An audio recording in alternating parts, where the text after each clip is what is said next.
Good evening and welcome to this Action Research Project subject with myself, Dr. Sam Hay. I'm looking forward to working with you on this project over the next few weeks and this semester. In teaching, we often take actions that we seek to design to improve our teaching, and our actions, such as teaching in English, in language, or in mathematics, may improve our teaching, or they may not help at all, or they may in fact even hinder if we don't have sufficient evidence and guidance for the teaching that we're doing. How do we know the difference? Action research is an approach that's designed to examine how effective our actions are in our lives, in our teaching, in an area that we are interested in. So participants in this subject are expected to develop, under the supervision of myself or others, an action research proposal that investigates an aspect of their own teaching and pedagogy that, in consultation with myself or supervisor, they'll likely see an improved development of their teaching. And the students can then, if they choose, implement research methods, analysis, and reflection on their role in this action as part of a project or dissertation, or they may choose instead to work on literature review or other approaches to finding out more about the ways in which their actions can be effective in teaching. This subject seeks to focus on two specific areas in particular, that of teaching English and teaching mathematics, and we encourage you to think about areas in subjects that you'll be working in that relate to English and mathematics that you can research in this subject. Some of the outcomes that we're working towards are, firstly, to develop a proposal that includes a literature review, includes plan for research and analysis that's going to focus on either English or mathematics. At the same time, care is needed to describe high ethical standards that will ensure that when you work with children and with others, that you are careful and ethical in all that you do. And also, as Christians who might be working in a Christian school, or those who might be working in a specific cultural environment, we seek to integrate our Christian or other cultural perspective in that which we do.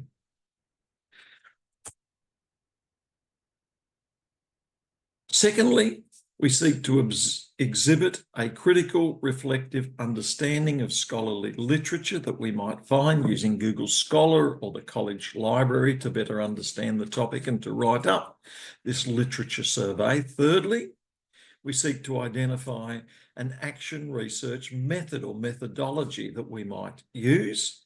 And we'll look at various methodologies over the coming weeks, such as interviews or gathering qualitative reflection, or having a control group, or analysing the particular information, or an alternative perspective would be to do an extended literature review in the area that we're looking at.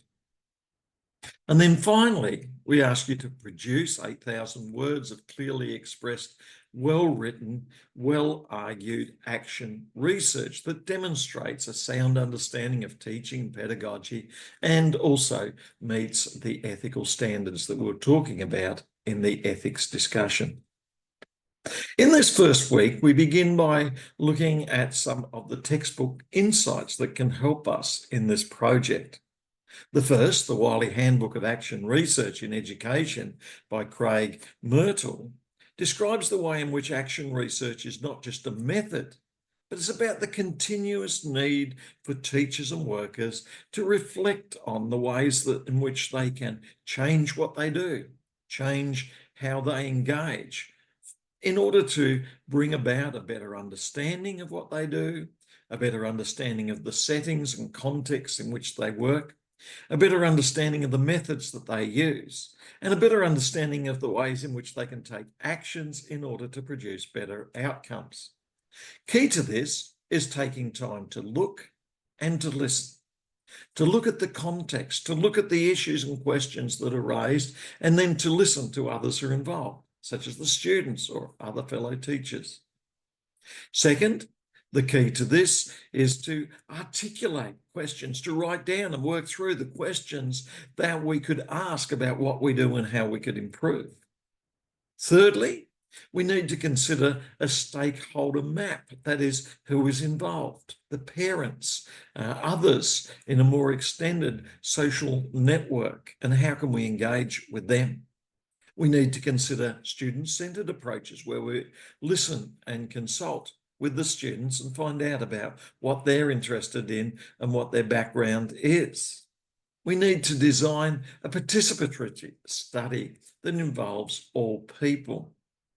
And particularly important is the literature review. That is, in our initial 2,000-word proposal and 8,000-word final project, we need to consult with well-chosen scholarly literatures that provide greater insights into what we do, that can help us to be more effective and can show professionalism and expertise in all that we're involved in. We need to, at times, carry out surveys or interviews. And action means that we need to get our hands dirty, get involved, meet people in situations, develop skills to interact with them and become familiar with what's going on.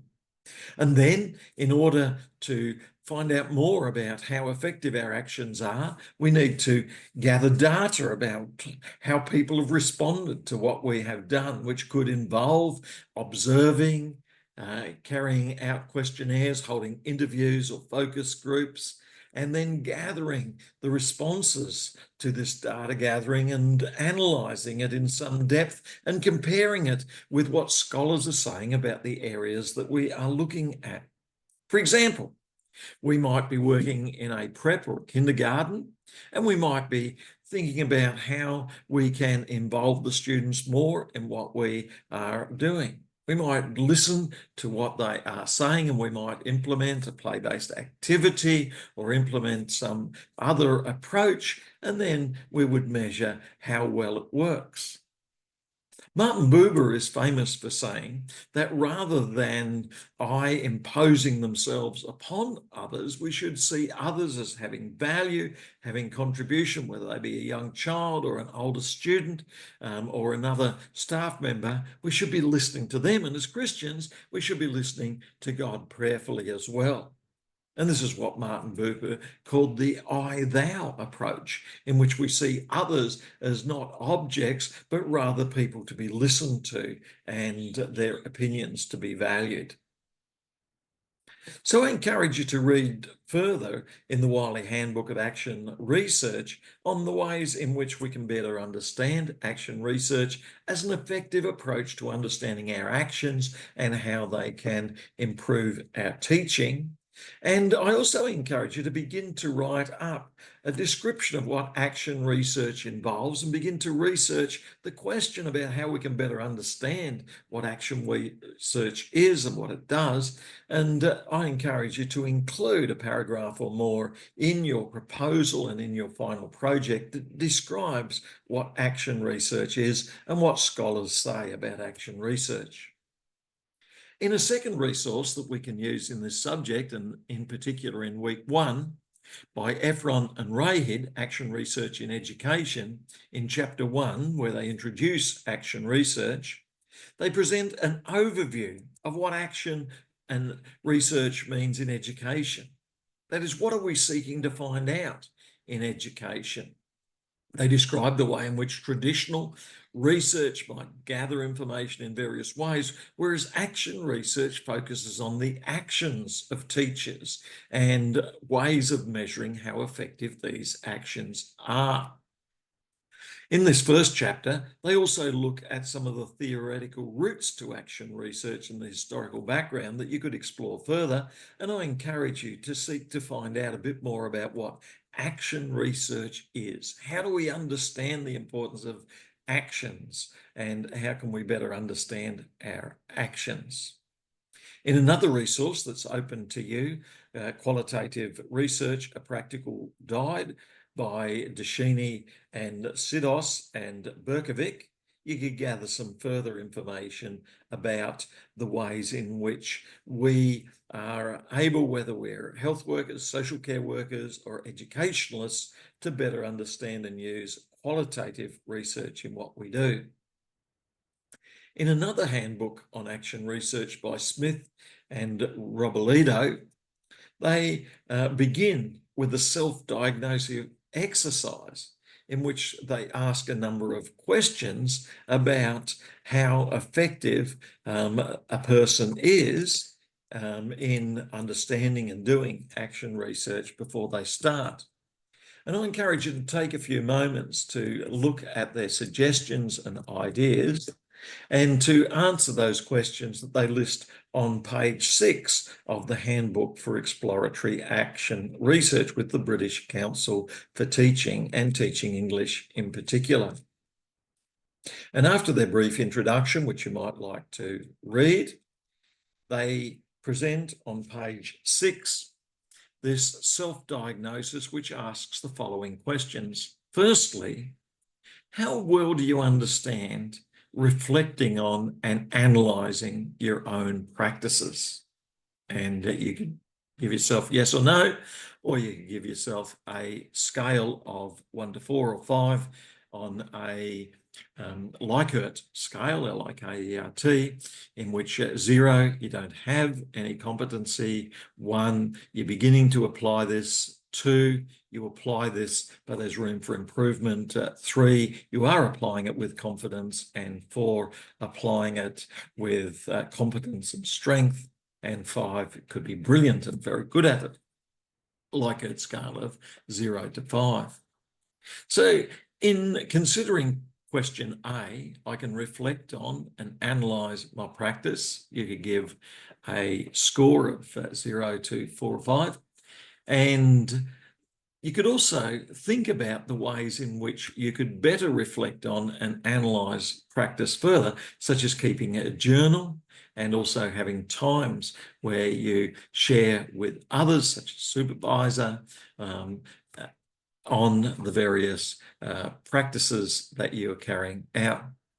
B, I know how to improve my teaching. What are the strategies that you follow for improving teaching? Do you set goals for each 6, 12 months to improve your teaching, both in theory and in practice? C, I can identify what's good about my teaching. I have that confidence to understand what I do well and also to understand my limits. D, I can see what problems occur in my classroom, and you could expand on this.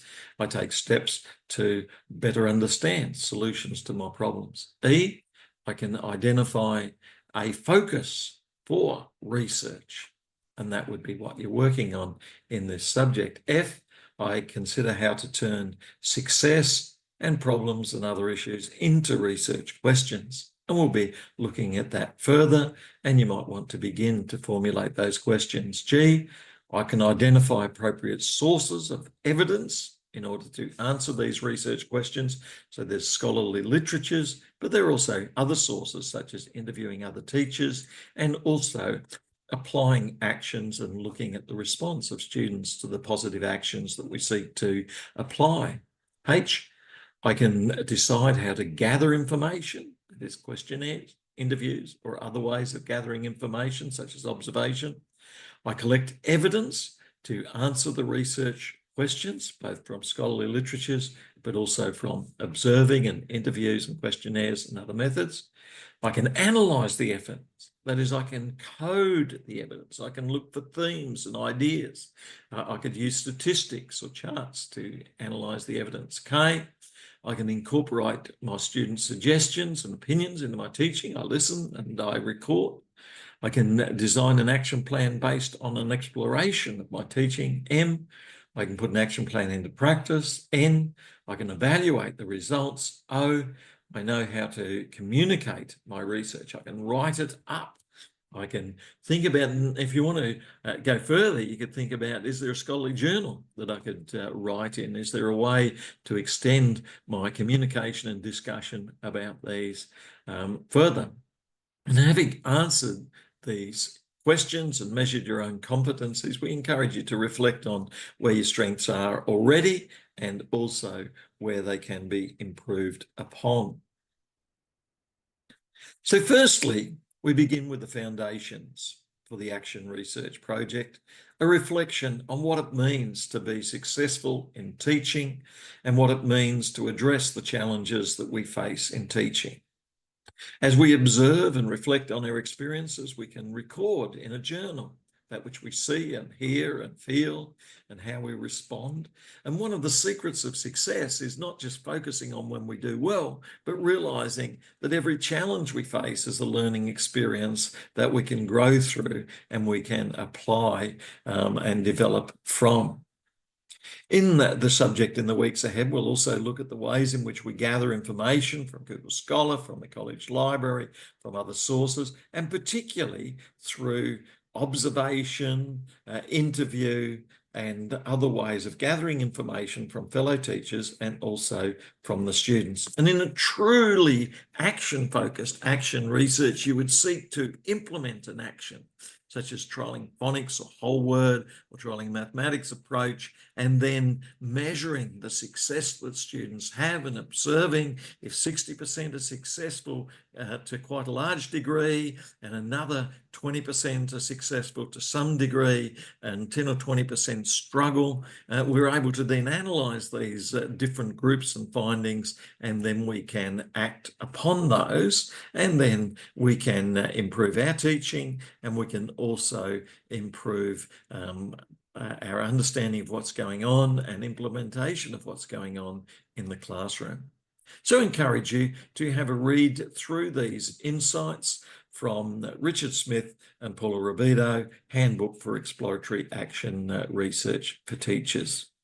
Having tried this self-diagnosis test, I then encourage you to reflect on the responses that you write and to think about the ways in which these could guide your focus on what to look for as you work through what we're doing.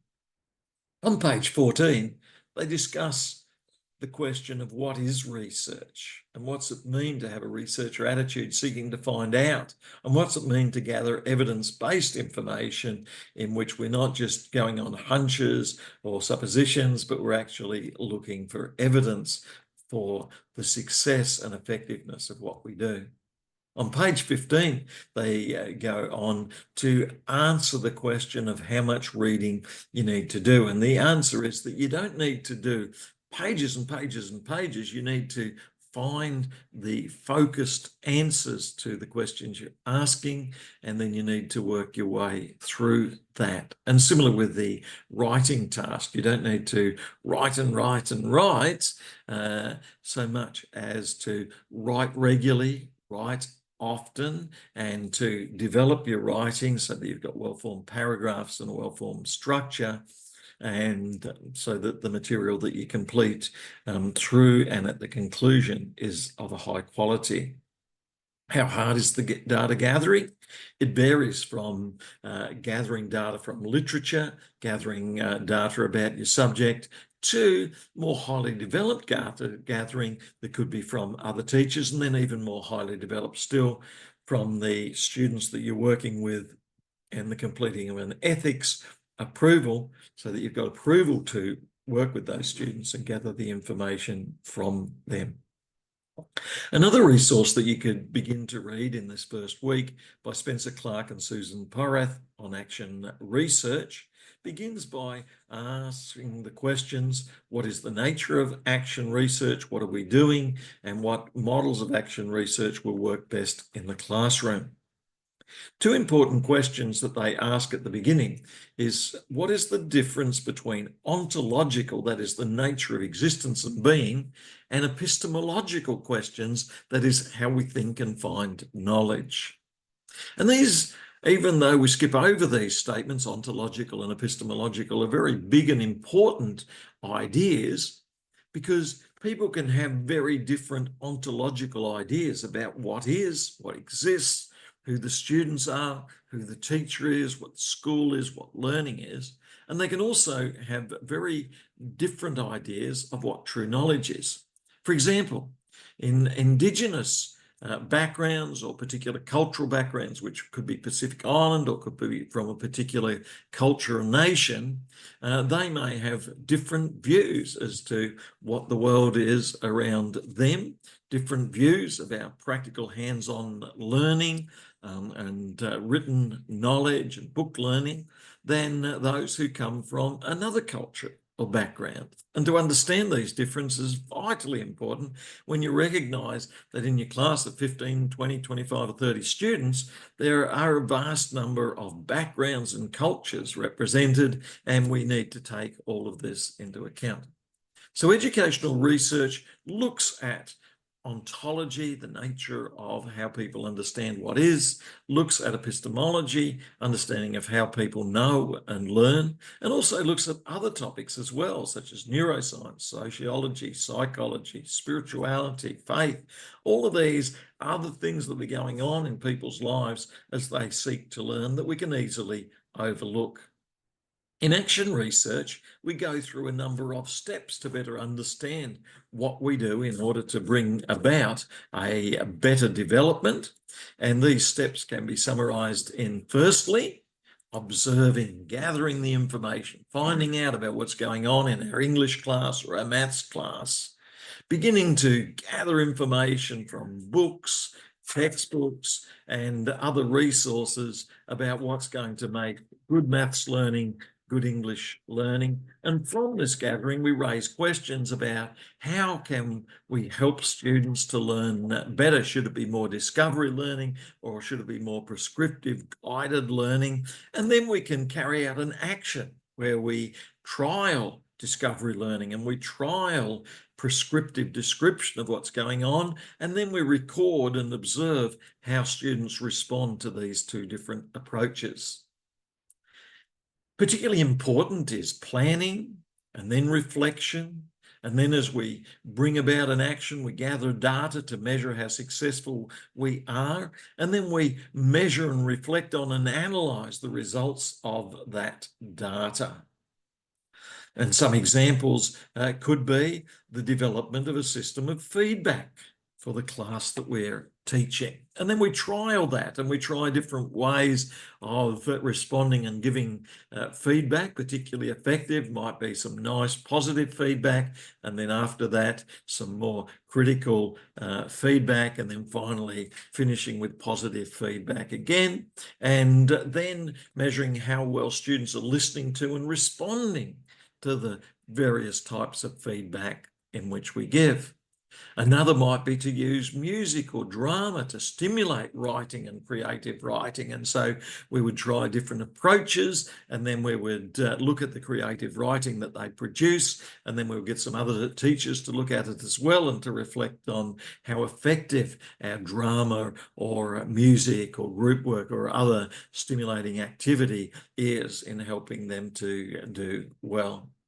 This is often called a research cycle, in that as we carry out our research, the conclusion of our research leads to further ideas to start again by observing and thinking up new questions and thinking up new actions and new ways of improving and carrying out new action research projects to effectively measure what we do.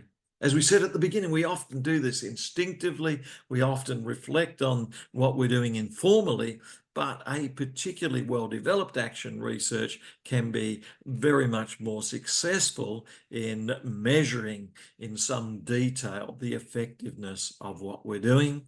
And so we encourage you over the next week and next few weeks to think more deeply about the questions you can ask, to think more deeply about the actions that you can take and the action research project that you can do that can help you to be more effective, particularly in English teaching and mathematics teaching. And I look forward to working with you on these projects in the weeks to come. I look forward to catching up with you, and if you have any urgent questions or concerns, do email and get in touch in order that we might talk these over and discuss these further.